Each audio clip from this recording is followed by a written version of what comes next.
Rádio Rio de Janeiro passa a apresentar o programa Estudo das Obras de André Luiz. Vamos refletir sobre o livro Os Mensageiros. Produção e apresentação, Marco Antônio e Tereza Cristina. Amigos ouvintes da emissora da Fraternidade Rádio Rio de Janeiro, novamente estamos aqui com a permissão de Jesus e o trabalho constante dos bons espíritos para podermos dar continuidade ao estudo da obra Os Mensageiros, obra que foi ditada pelo espírito André Luiz e que foi psicografada pelas mãos abençoadas de Francisco Cândido Xavier. Olá, caros ouvintes, vamos então iniciar o nosso estudo. Estamos no capítulo 12, cujo título é A Palavra de Monteiro. No programa passado, o Monteiro começou a relatar as suas experiências enquanto doutrinador mediúnico, de médiuns, de espíritos aqui da Terra. Ele contou que ele veio de nosso lar muito bem preparado e ele veio para colaborar na iluminação de encarnados e desencarnados. Até comentamos sobre a função de uma reunião mediúnica, que não é só para os desencarnados. É isso que o irmão Jacó fala no livro Voltei, capítulo 13. Porque os encarnados também se beneficiam e muito, não é? Assistindo uma reunião mediúnica, olhando e escutando sobre as experiências que os espíritos relatam. Ele diz que ele veio auxiliado pela mãe, que é um espírito, que foi, como ele mesmo diz, uma devotada orientadora, no caso, na tarefa de espiritualização dele. E ele diz que veio preparado, mas o grande problema, como ele diz, é que ele, infelizmente, ele passou a estimular mais os fenômenos do que colaborar na iluminação dos encarnados e dos desencarnados. Nós comentamos que isso, o fenômeno físico, os fenômenos espíritas, eles não são errados. O problema é quando a gente prioriza eles em detrimento do estudo, não é? Aí a gente deu o exemplo de Jesus, que Jesus realmente ele fez alguns fenômenos físicos acontecerem, curou, andou nas águas, mas era necessário, era uma época em que ele precisava chamar a atenção para a doutrina.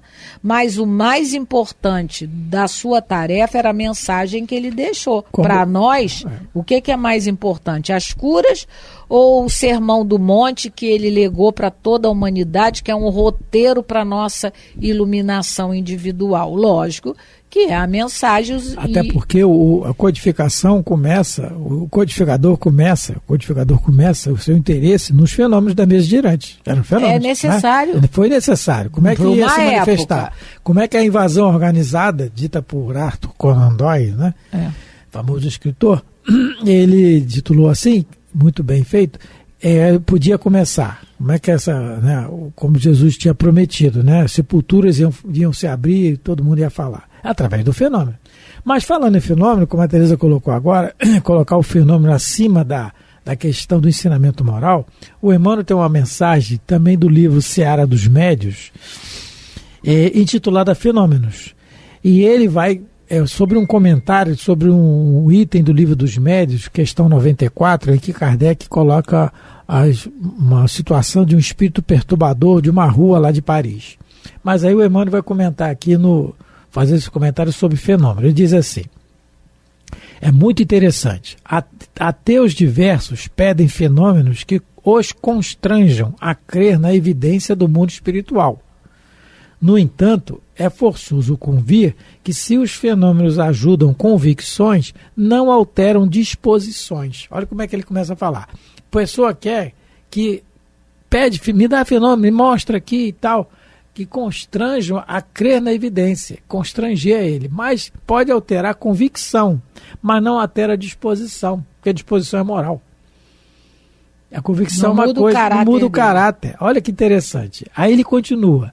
Nesse sentido, é justo assinalar que o espírito encarnado sobre a Terra reside num corpo em cuja intimidade se processam transcendentes fenômenos anímicos, que ele, de modo geral, não procura auscultar ou compreender. Já que você quer fenômeno, o seu corpo está cheio de fenômeno. É muito interessante. Anímico, quer dizer, sem você se preocupar, ele faz. Aí ele vem dizendo, o coração, bomba vigorosa e infatigável, pulsando cerca de 78 vezes por minuto. Mas levanta-se, age à custa desse apoio, você se levanta e age, sem nada perguntar a si mesmo quanto a isso. Aí ele vai, olha, para respirar, usa os pulmões, semelhantes a filtros, com trabalho ininterrupto na oxigenação incessante do sangue. Contudo, repara as próprias forças e a cada instante sem poderar nos prodígios da hematose. E vai adiante. Para ver, eu vou pular algumas porque tem muita, mas vou pular, olha. Para ver, dispõe de olho, câmara fotográfica em cuja retina trabalham milhões de entidades celulares, com serviço determinado para as horas de luz intensa e para as horas de sombra. No entanto, enxerga espontaneamente, sem meditar nos poderes sublimes da visão. E vai adiante para pensar, para escutar, ele fala do ouvido, para tudo. Aí ele termina assim. Ele fala assim, termina assim. Para onde se volte, a criatura humana encontra fenômenos e mais fenômenos a lhe requisitarem as faculdades de interpretação. No entanto, se ainda não procura apreender a espiritualidade que carrega por dentro de si mesma, como aceitará a espiritualidade que o desafia por fora? Fujamos ao propósito sistemático de provocar fenômenos com o objetivo de impor ao homem a certeza da sua sobrevivência além da morte. Porquanto, de fenômenos múltiplos, o caminho que ele percorre está cheio. Divulgando o estudo nobre e alicerçando as nossas palavras no exemplo, aí que é o difícil, ajudemo-lo tanto quanto possível a simplesmente raciocinar. Então, é muito boa essa página, meu Deus. Ele fala que o melhor fenômeno, finaliza dizendo que o melhor fenômeno que a gente pode apresentar ao outro é a capacidade de impulsionar o outro, a vontade dele pensar, de raciocinar, que é isso que o Espiritismo vai trazer. Então, ao invés do Monteiro, né, ele ficou só preocupado com a ciência e esqueceu de consolar, de ser solidário, de ser fraterno, porque ele não estava preocupado com as outras pessoas, ele só estava preocupado em ele desvendar os fenômenos, ele, né, naquelas coisas esplendorosas. Mal comparando, são aquelas pessoas sociopatas, aqueles que na sociedade não pensam em ninguém, só neles mesmos.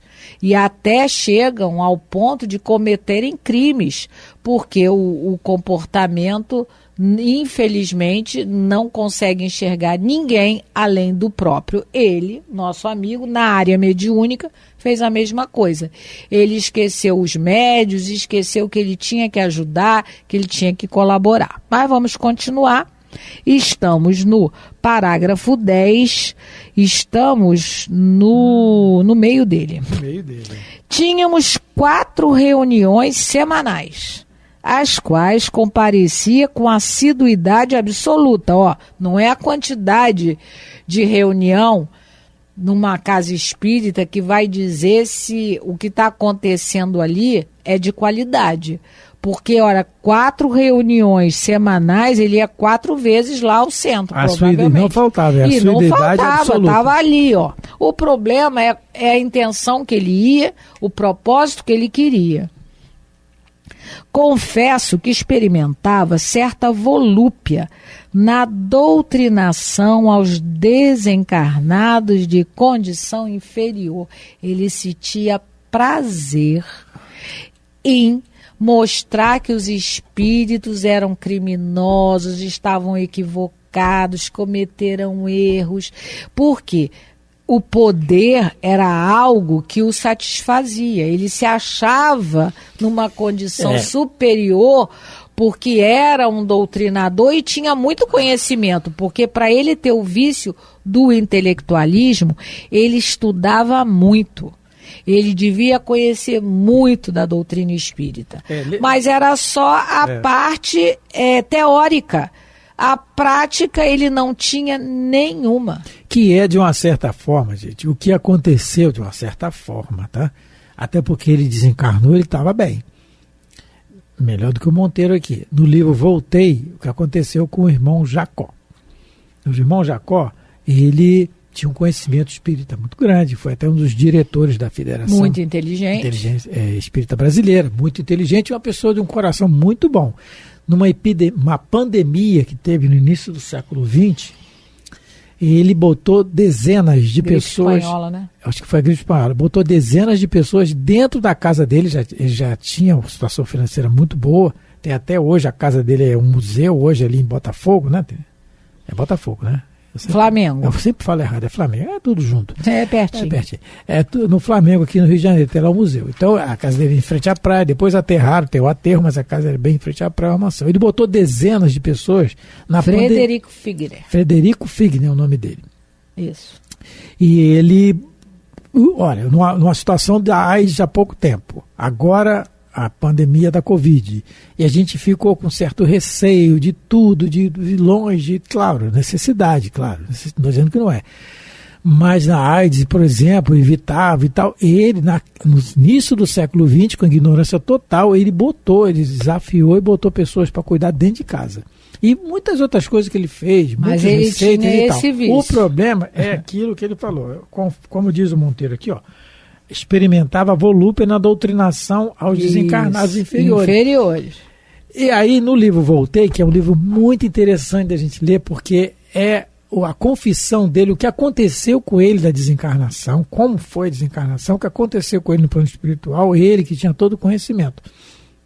E era uma pessoa boa.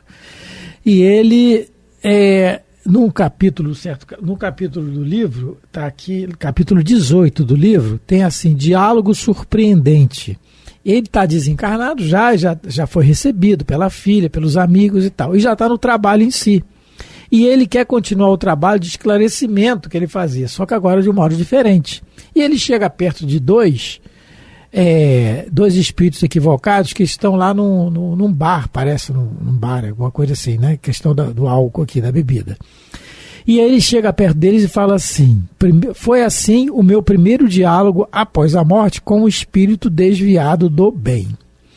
Aí ele fala assim: meu irmão, disse ele emocionado, não se resolve a libertar nosso amigo doente, já de si mesmo tão miserável? Aí o espírito responde: e você, nem mesmo depois de morto, entre aspas, está aqui, desiste de me apoquentar? Revidou o obsessor raivoso. Porque esse espírito, ele já conversava com ele na reunião mediúnica. E o espírito continuava no mesmo comportamento, ele foi lá falar: sim, não desisto, porque quero ser seu amigo e desejo trazer-lhe o espírito para a luz. Aí o espírito responde: mas não lhe vejo luz alguma. Como quer você dar o que não tem? A alegação chocou-me. E por pouco não fugiu o entendimento, quase que ele não saiu correndo. Contudo, a mão vigorosa de Ornelas me amparava e respondi, porque ele estava junto com o amigo espiritual dele. E respondi: trabalharei sinceramente no bem até que a vontade do Senhor me ilumine a alma. Né? Aí o perverso interlocutor riu-se desrespeitoso e prosseguiu: por que insiste? Não adiantará nada. Aí continua o diálogo. Mas e aí interessante é que ele caiu em si e ele falou: vou trabalhar sinceramente no bem, até que Deus me ilumine a alma. Aí é diferente. Porque a gente querer impor o outro que a gente não tem. Esse é o problema, né? Que é o caso aqui do Monteiro, né? Ele experimentava prazer na doutrinação desencarnada. Aos desencarnados de volúpia, prazer. Inferior. Você tem que fazer isso e tal. E às vezes depois de até dar soco na mesa, tem que ser assim. E o espírito... É porque o Marco Aurélio, lá na nossa casa, ele gosta de falar, e é um termo que eu gosto muito, que as nossas reuniões mediúnicas, na grande maioria, Os espíritos, quem comanda são, a reunião séria, quem comanda são os bons espíritos. E eles é que comandam tudo. Nós é que temos que nos vigiar para não atrapalhar. Então, os espíritos sofredores que são trazidos, eles já vêm, o Aurélio gosta de falar, ensaboado, escovado, um sabonete e perfumado. Trevoso não vem. Porque se vier do jeito que está lá das trevas, a gente não aguenta. A gente não aguenta, a gente não tem essa pretensão de dialogar com o trevoso do jeito, tanto que a maioria... Que são inteligentes. Tanto que quem participa de reunião mediúnica sabe que na maioria eles falam assim, estão me segurando aqui, se não fosse me segurar vocês iam ver, e é isso mesmo. Se segurando são os espíritos que realmente dirigem a reunião. Eles é que dirigem. Livro nos domínios da mediunidade. É interessantíssimo a gente ver casos assim. Então, que a gente não tem essa pretensão aqui de doutrinar. Não, nós temos que... As pessoas que se propõem a esse trabalho têm que ter na mente que os espíritos dizem. Allan Kardec fala isso também no Livro dos Médiuns. De conversar com os espíritos. Dialogar com eles. E falar que você, como fez aqui o irmão Jacó. Olha... Eu também não tenho a iluminação que eu quero que você tenha. Mas ele falou depois. Ele falou depois, mas porque é um ensinamento para nós. Porque lá na reunião ele não falava. Isso. Tanto que ele, quando desencarna, está apagadinho. Para todos eles, quer dizer, para todos os espíritos inferiores, eu tinha longas exortações decoradas, não sentidas, na ponta da língua. Então ele falava como papagaio de pirata, sem sentimento nenhum. Aos embusteiros, recomendava enfaticamente a abstenção da mentira criminosa. Os casos de obsessão mereciam-me um ardor apaixonado, meu Deus. Ele não conseguia entender, coitado, não é? Que o obsessor de hoje, que está prejudicando, ele é vítima daquele que está sendo prejudicado, ele é vítima. Ele se colocou numa de cobrança, mas ele é vítima. Ele foi perturbado, e aí era o que ele gostava. Eu tô rindo que ele diz aqui, assim, né? Tereza, que fazia ver os sofredores que estão por culpa própria, estão sofrendo porque fizeram. Agora tu vê, chega... A gente sabe disso, a lei de causa e efeito é essa, mas não vai jogar. As casas espíritas que tem o trabalho do atendimento fraterno. Chega alguém para ele e fala assim, eu estou sofrendo, porque na outra você não fez, você não valia nada, você não... Olha, isso é atendimento? Não é assim, meu coitado. O problema é que ele era agressivo. Isso, lógico, a verdade, ela tem que ser dosada. A gente não, até porque atire a primeira pedra aquele que nunca errou. Jesus já falou isso há 2000 anos. Quem somos nós para falar para o espírito, para ele perdoar? A gente não perdoa nem quem pisa no pé da gente. Imagine relatos que a gente encontra, às vezes, né, na reunião mediúnica, os espíritos falando, matou minha filha, me roubou, me traiu. Eu falei, Senhor Jesus, me ajuda, porque realmente às vezes eu não desculpo nem quem pisa no meu pé. Como é que eu vou ir falar para o espírito para ter perdão? A gente tem que ir por outra via, tem que ser mais humilde nesse sentido, entendendo que a gente também está na mesma dificuldade, custa perdoar, custa compreender, custa entender. Aí o nosso amigo Monteiro, ele era quase que agressivo, ele sentia prazer em denegrir já a condição do pobre. Ele é aquela pessoa, né, aquele enfermeiro que está com a ferida e está lá cavucando, e está mexendo, e não está nem aí se o paciente está sentindo dor, se não está, ele não quer saber. Eu quero fazer o meu trabalho, mas tudo tem um jeito para ser feito, né? E aí ele continua.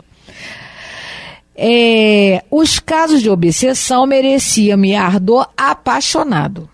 Estimava enfrentar obsessores cruéis para reduzi-los a zero no campo da argumentação pesada. Agressão verbal. Não é? Não deixa de ser. Outra característica que me assinalava a ação firme era a dominação que pretendia exercer sobre alguns pobres sacerdóticos católicos romanos desencarnados em situação de ignorância das verdades divinas. O Jacó tinha o mesmo problema dele. Ele queria doutrinar os sacerdotes. Chico, eu lembrei aqui do Chico, do sacerdote, que quando ele era criança, né? E como o fenômeno médico ele já era, né? Via a mãe e tudo, e o padre o ajudou muito. Aquele primeiro padre lá de Pedro Leopoldo. Sim. E até o filme mostra isso, né? Um certo diálogo e tal, e tal. Então, querer rebaixar a pessoa, né? Só porque ele é de outra denominação religiosa, isso está implícito aqui, é um erro muito grande. Conforme os espíritos disseram a Allan Kardec, qual é a vantagem que Allan Kardec pergunta? O conhecimento do espiritismo vai nos ajudar alguma coisa? A resposta é vai ajudar. Pelo conhecimento que você já tem, já vai saber o que está acontecendo. Mas a importância é a questão moral, independente da religião. Isso o espiritismo tem de muito bonito, lindo. Quando eu iniciei no conhecimento, eu vi que eu gostei muito disso. Não está dizendo que fora do espiritismo não há salvação. Sem o espiritismo você está errado. Não, é fora da caridade, é fora da benevolência, da beneficência, do perdão. É isso que é a nossa salvação. Então, independente se é católico, se é batista, se é evangélico, de qualquer denominação, até ateu, a gente conhece ateu, pessoas honestas, corretas, e conhece tanto religioso, né? Divaldo falou isso no programa do Jô Soares, né, que o Jô gostou muito, o pessoal aplaudiu. Eu prefiro um ateu correto do que um religioso, né, que não ande certo. Hipócrita. A conduta do Monteiro, se a gente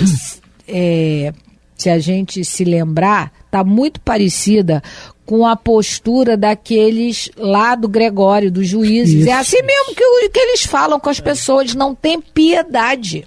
Olha só, o problema não é o que se diz, é como. Por quê? O André Luiz, quando ele chegou em nosso lar, se a gente se lembra, o Henrique de Luma falou, meu irmão, você veio pelo suicídio. E foi falando, mas com amorosidade. O Clarencio disse para ele, meu filho, eu sei o que você quer, ser médico, mas ainda não pode, por isso. Porque o sentimento que vai junto com as palavras é que faz a diferença. O nosso amigo Monteiro aqui estava na mesma atitude lá do Gregório, quando fala e joga na cara de uma maneira ríspida tudo que a pessoa fez, fazendo até com que aquela senhora que tinha assassinado o marido e os filhos botasse para fora o sentimento dela que ela era uma loba. Então, é com essas palavras aqui, o nosso amigo aqui, o Monteiro, é esse tipo de doutrinação que ele faz, o diálogo que ele tem com os espíritos é carregado de agressividade. Ele usava a palavra como uma arma. E não foi para isso que a gente nasceu, não é para... Quem de nós somos aqueles que podemos, né, recriminar alguém por algum comportamento? Na Terra...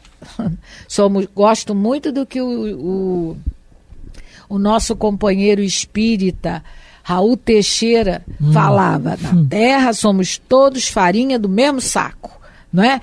Umas mais assim, outras mais leve, outras mais pesada, outras mais escurinha, mais clarinha, a nível de sentimento, mas tudo igual. Um tem dificuldade numa área, outro tem dificuldade na outra. Então, que Deus nos ajude a não ter o comportamento do Monteiro. Então, só finalizando, a gente gosta de falar lá no centro que o termômetro nosso, né? Nós temos 2 termômetros, né? O orgulhômetro e o egoísmômetro. Se deu o nome, que eles têm. O nosso corpo tem a temperatura de 36 graus, né? Antigamente tinha aquele termômetro de mercúrio marcava, agora não tem mais. E o nosso orgulhômetro e o egoísmômetro está ali naqueles 36. Nós somos assim ainda. Vez por outra ele vai a 40, 42, 44, desce depois e tal. Mas nós temos isso aí, né? Que a gente se vigie, né? Bom, estamos terminando mais um programa, agradecendo a todos a atenção, o carinho de nos ouvir, lembrando que hoje continuamos estudando o capítulo 12 do livro Os Mensageiros. Muita paz, que Jesus possa nos ajudar a colocar em prática tudo que nós estamos estudando com a doutrina espírita, e com certeza Ele nos ajuda. O que nós precisamos é ter um pouco mais de boa vontade. Muita paz a todos. Fique com Deus. Você ouviu pela Rádio Rio de Janeiro o programa Estudo das Obras de André Luiz, com o livro Os Mensageiros. Produção e apresentação: Marco Antônio e Tereza Cristina.